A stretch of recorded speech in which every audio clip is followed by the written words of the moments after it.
Kā izvēlēties piemērotākos akmeņus? To man bieži jautā, pasūtot spēka aproces ar 3 zīmēm. Tā 3 spēka zīmes mēs rēķinam pēc dzimšanas datiem.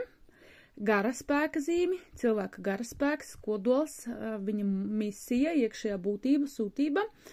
Tād ir dzīves ceļa skaitlis, kas kļūst arī un strādā cilvēkam kā veiksmīgais skaitlis.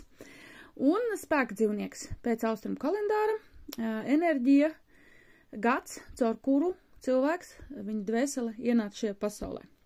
Es zinu arī daudz astrologus, kas tāda cilvēka astroloģisku analīzi sāk tieši ar dzimšanas gadu. Nevis mēnesi, nevis tieši dienu un stundu un minūti, bet gads ir tas, caur kuru cilvēks, lielā enerģija, caur kuru cilvēks ienāca šajā pasaulē.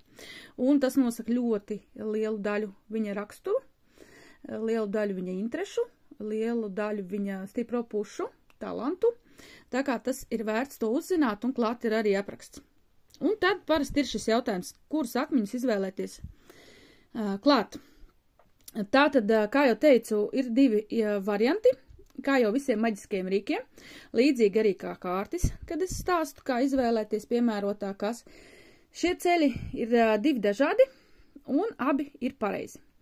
Pirmais ceļš ir caur zināšanām, tātad izpētīt, kas ir šis akmens, nosaukums, izpētīt, no kurienes tas nāk, no kuras pasaules vietas, izpētīt, kā šis akmens darbojas caur čakrām, kurā čakru līmenī strādā, kā šis akmens darbojas caur planētām, tātad ar kādām planētām enerģijām ir saistīts, kā šis akmens ietekmē mūsu veselību, uz kuriem orgāniem, orgānu sistēmām tas iedarbojās, tātad caur zināšanām. Tātad caur zināšanām konkrēti meklējot tieši to akmeni, kas ir vajadzīgs jūsu mērķim, kādām funkcijām, vajadzībām. Arī kārtis tad mēs meklējam konkrēti, kuras Tāro vai Lenormand, vai kas ir autors, kas ir grāmatiņas autors, par ko vispār ir šīs kārtis, kā viņas radās, vai autors ir vienkārši cilvēks, kurš zīmē kārtis, vai autors ir Tāro kāršu eksperts un okultists, kas ar šīm slepenajām zinātnēm nodarbojas jau daudzus gadus. Tā kā tas ir pirmais ceļš. Otrais ceļš ir intuitīvais ceļš, intuitīvais maģiskais neizskaidrojamais ceļš. Un šis ceļš darbojas pēc tā, ka jūs vienkārši izvēlaties pēc to, kas jums patīk. Man vienkārši šis akmens patīk. Man patīk viņa krāsa, man patīk viņa mirdzums, man patīk viņa nemirdzums un matētums. Tāpat kā kārtis, man vienkārši šīs kārtas iepatikās, man šīs kārtas uzdāvināja, man šīs kārtas ieraudzīja Facebookā. Es šīs kārtas dzirdēju vienreiz, otrais, trešoreiz dzirdēju, tāpat arī akmeņi.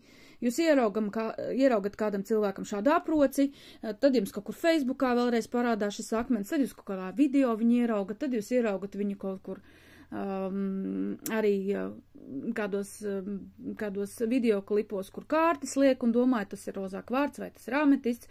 Tā kā kārtis, akmeņi un citas maģiskas lietas savus saimniekus atrod arī paši. Tātad tas darbojas no abām pusēm. Gan, ka jūs meklējat un izvēlaties, gan akmeņi izvēlas jūs. Tātad, jā, bet, tādi pamatmotīvi, pēc kuriem izvēlēties vismaz kaut kur pieturēties, tad es parasti saku tā. Gaišie akmeņi, visi gaišās krāsas akmeņi ir saistīti ar garīgo plānu, tātad ar visām šīm augstākajām frekvencēm, vibrācijām, garīgiem spēkiem,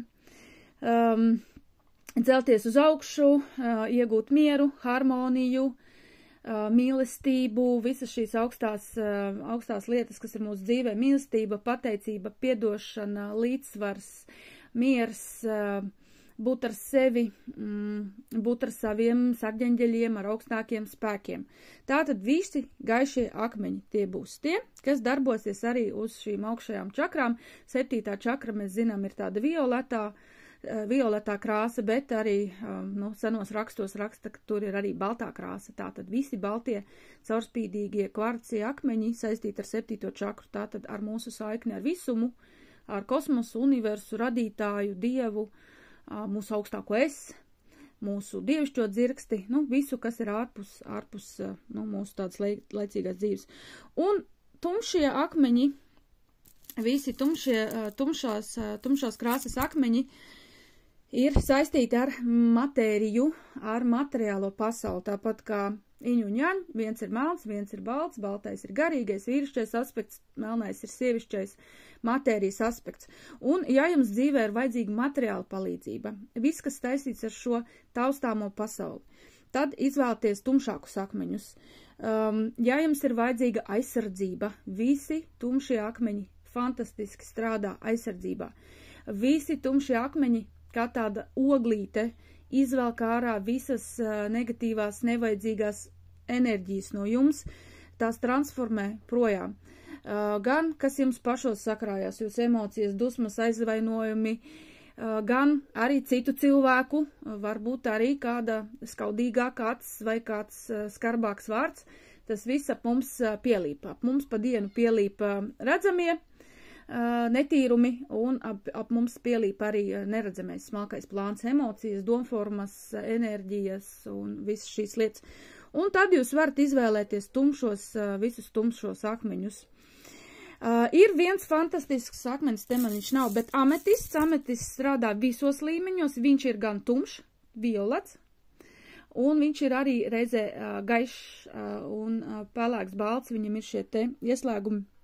Viņš strādā arī gan materiālajā plānā, gan garīgajā plānā. Tas ir tāds viens no lieliem akmeņu karaļiem.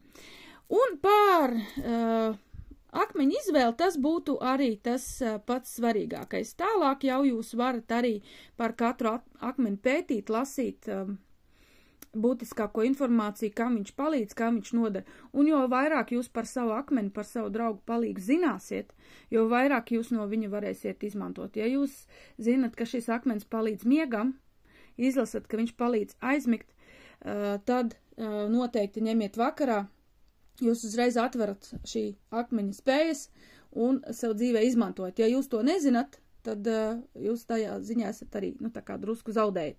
Tāpēc vienmēr, jebkurš akmens, kas pie jums nonāk, arī kārtas izlasiet, kas tas ir par akmeni, ko viņš dara, ko viņš palīdz neredzamā plānā, kā viņš strādā ar emocijām, kā viņš strādā ar enerģijām, kā viņš strādā ar ķermeni. Viņš vairāk aktivizē, uzmundrina, motivē, piemēram, sarkanie akmeņi, vai viņš vairāk nomierina, visi gaišie, maigie, rozīgie akmeņi. Jā, izlasiet, uzziniet, bet sākotnēji, protams, arī var tīri savu intuīciju, kas man šobrīd patīk, kas man šobrīd dara. Un vēl tāds labs princips ir, ko es vienmēr iesaku, akmeņi atbilst mūsu arī tādām vibrācijām un mūsu apziņas stāvoklim un mūsu personībai kaut kādā noteiktā dzīves brīdī.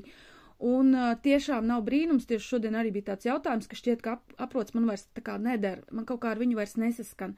Man viņa ļoti mīļa, es viņu nesāju ļoti daudz gadus, visu ceļojumu, izbraukāt visas ārzemes, bet šobrīd es vairs tā kā viņu nevelku. Tas viss ir normāli. Katram tādam dzīves posmam, notikumam jums, jūsu attīstībai vienmēr jums palīgā nāks citi akmeņi.